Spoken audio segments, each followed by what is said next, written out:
I'm going to be showing you how to fix Roblox not launching on iPhone. So it's really easy, so let's get right into it. So if Roblox is not launching or not opening on your iPhone, there are several troubleshooting steps you can try to get it working again. So one of the first things you can do is just get some basic checks done. The first thing you need to do is check Roblox server status.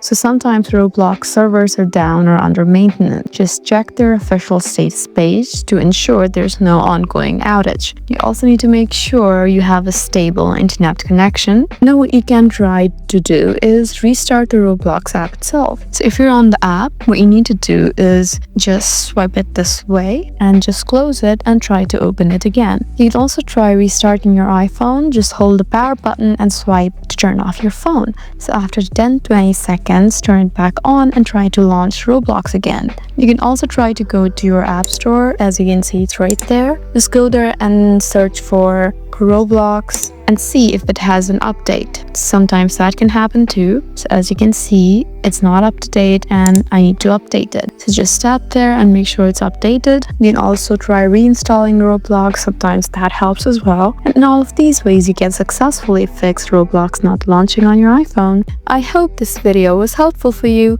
Please leave us a like and drop us a comment down below, and we'll see you again in our next video. Thank you for watching.